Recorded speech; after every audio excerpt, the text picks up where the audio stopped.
future vision, and again say, how do we get there? And the number one way to get you there is your codes, your capital facilities plans, those things, they all need to be maybe not updated, but just check to make sure, do they agree with the plan, and are they getting us to where the plan is saying we want to be? And if not, then we need to make changes.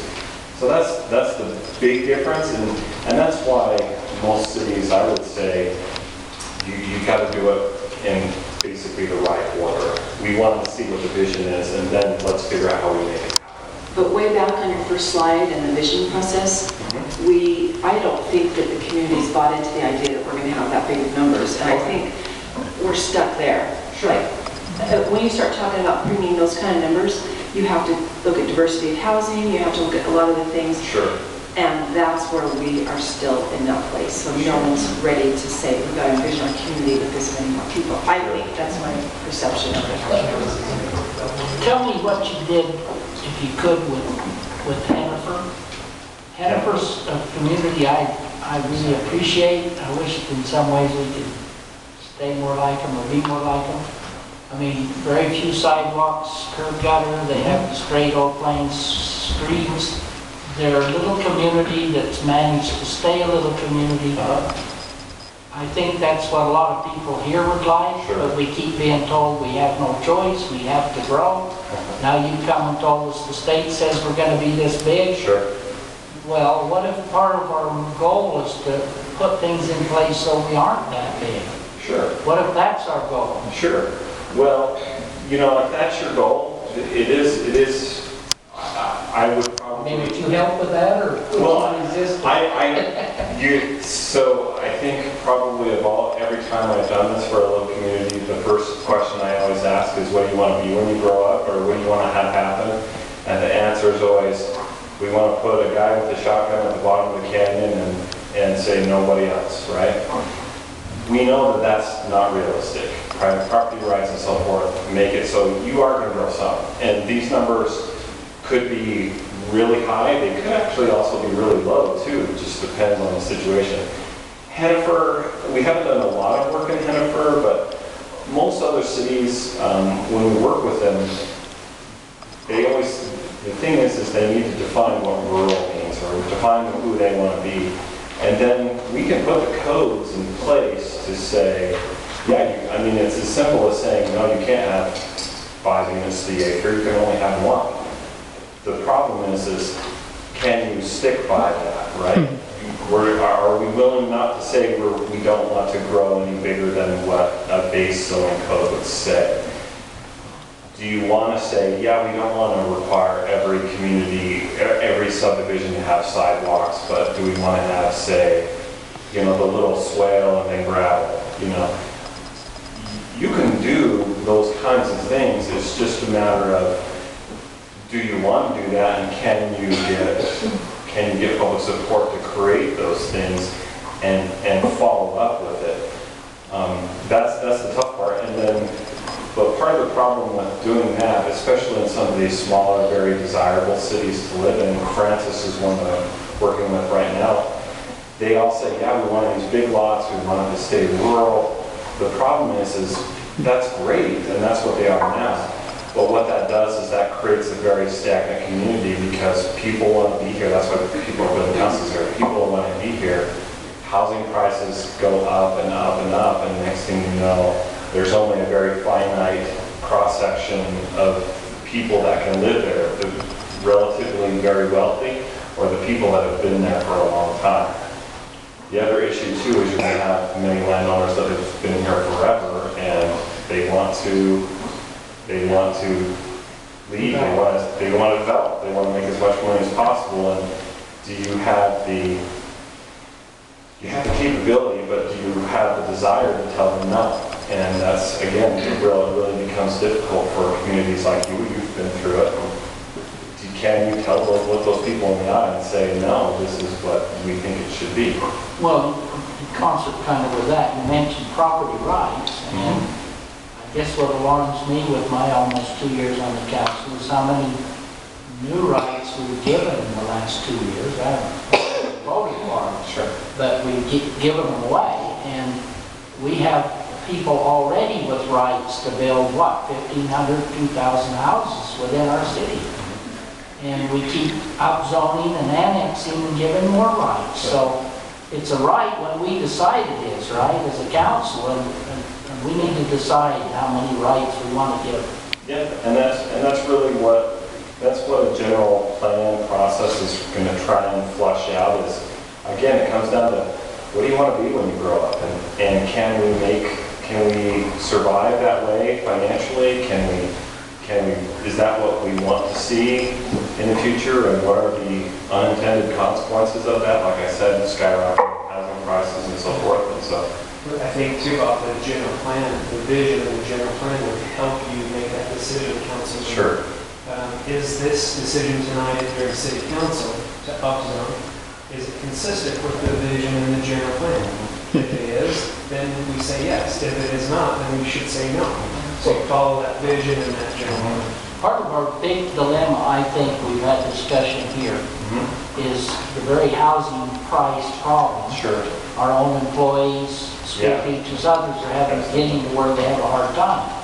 But I think that we are so desirable, frankly, as the mountains, the valley, everything else, that no matter what we do, we're going to have more and more expensive homes. We have a real struggle getting developers or whatever, or, you know, we give more density so they have more $300,000 apartments. Sure. It's almost like we need to build a skunk factory somewhere so that not everyone will want to come. You know, that's the blessing and curse of living in a great place like Heber City and Wasatch County. And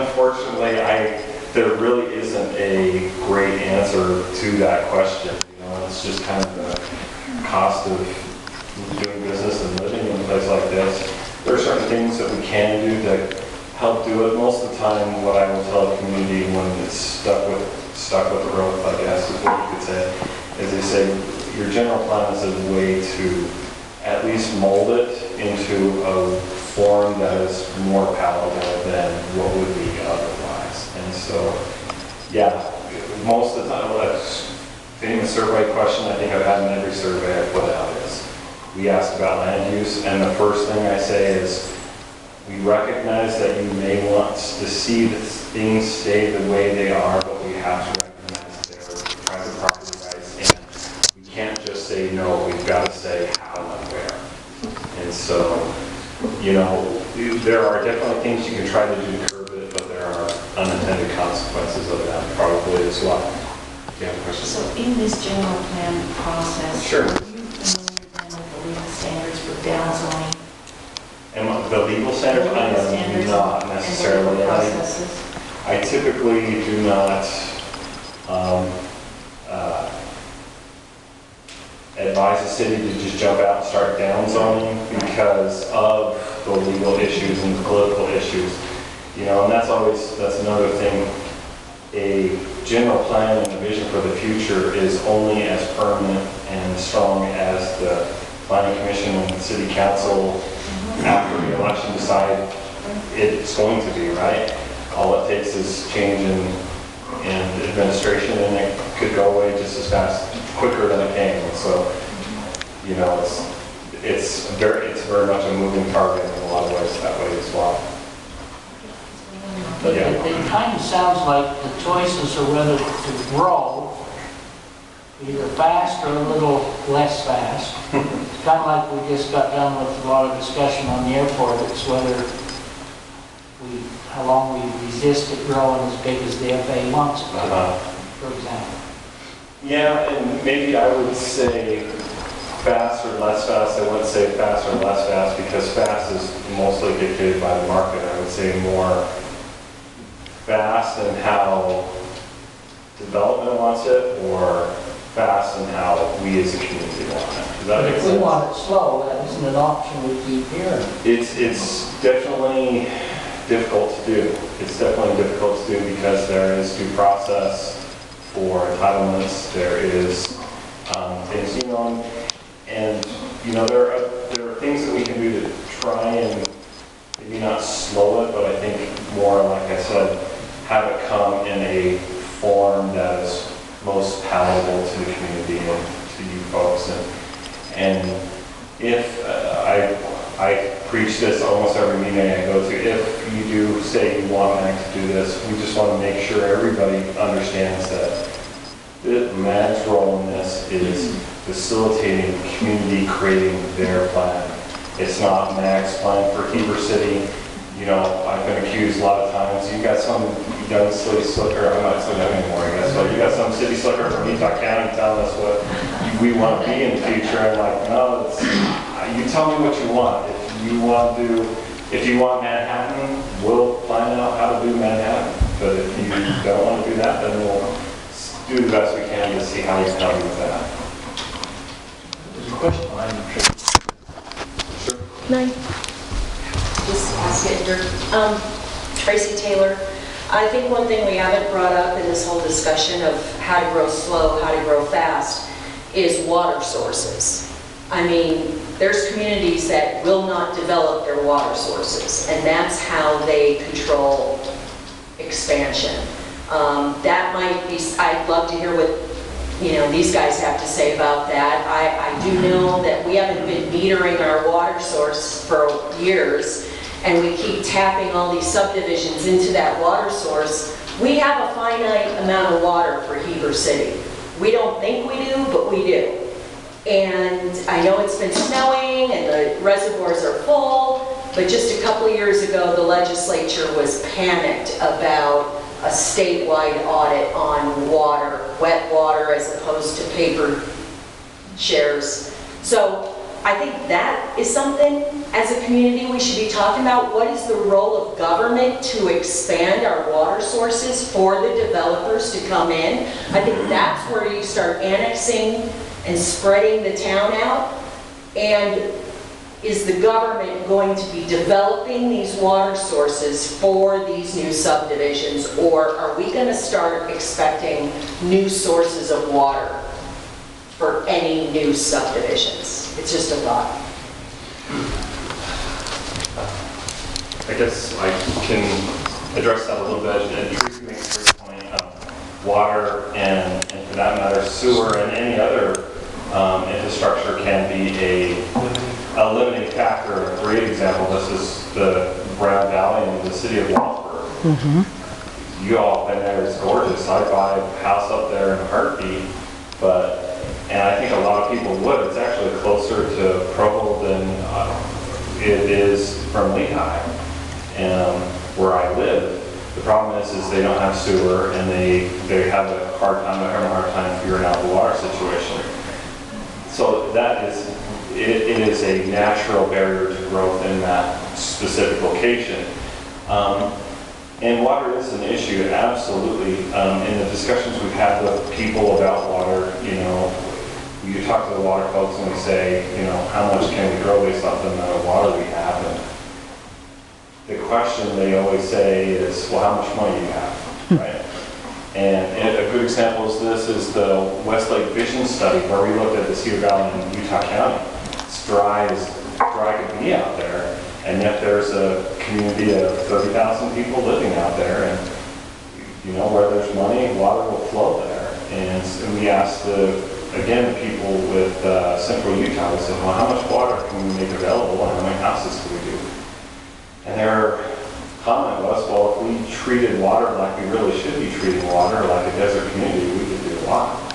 And so it's just, it all depends on how we determine to do that.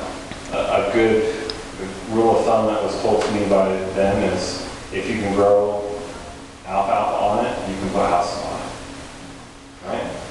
So the water, sewer, transportation, there's a number of different natural, I guess I'll say, barriers to slow down growth. It's just a matter of, are you going to do what it takes? I think I would always say as well, the city should definitely be setting itself up to where any new growth is definitely paying its own way to bring these new facilities to itself through impact fees and exactions and so forth. So that's kind of, again, more of the implementation portion of it. But for us, us to really be able to sit back and say, we don't know where we're going to get the water, so we're just going to say we're not going to grow anymore. That might be the case, but I also think that's kind of maybe not the right tack to take because water may become available and we want to make sure we're prepared for it. If that makes sense. Dad's a famous water attorney, just to let you know from me. Just think about another, we'll get you guys lined up for it. Yeah. Any other more questions again?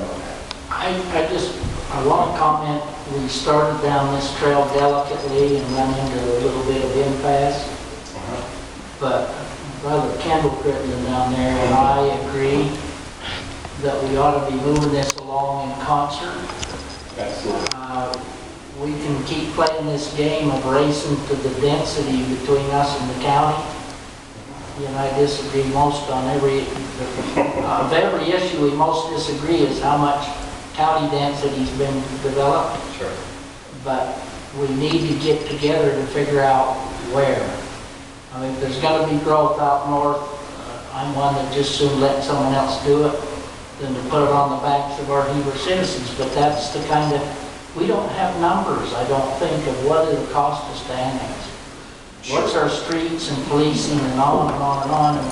And do we want to do it? Is the county going to do it anyway? We need to work with the county. And you mentioned that. We need to do that. Absolutely. And I think, any process that we would do, we'd obviously try and integrate that with not only the county, but any of the resource groups that would be a part of it. A good example of a different way that's been done is Utah County. In Utah County, if you're getting more than a handful of houses together, denser than a couple acres, they say, go talk to the cities, we're not interested, right? And I know that's different here, and so there's the back and forth. And maybe that brings up, again, I'm going to harp on that question, what do you really need? Maybe a general plan isn't what we start off with, but if we really want to deal with the annexation issue, do we just facilitate a joint planning effort for the annexation areas in question and say, hey, let's tackle this one thing at a time, make sure we've gotten that to where both the county and the city are comfortable with where we're both going. And then we take that information and then start the general plan and make sure it's folded into it.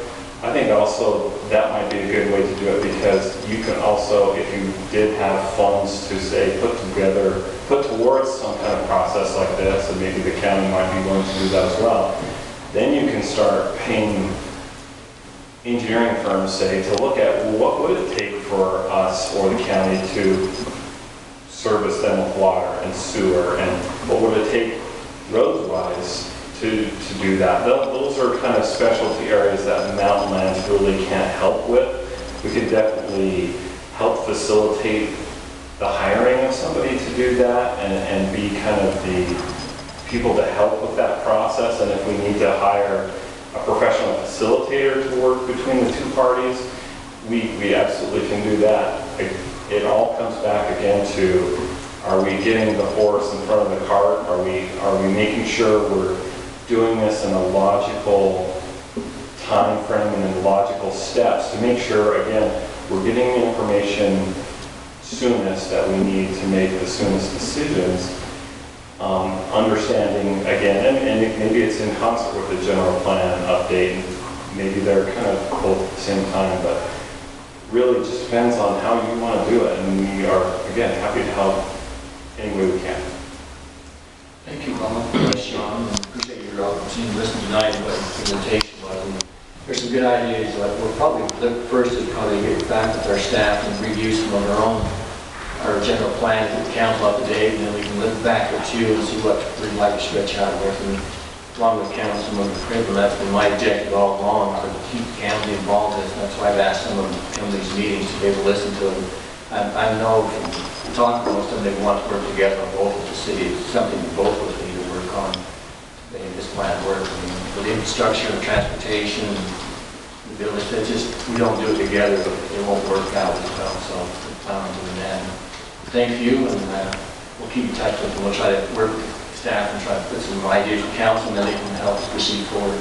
Thank you. Thank you very much.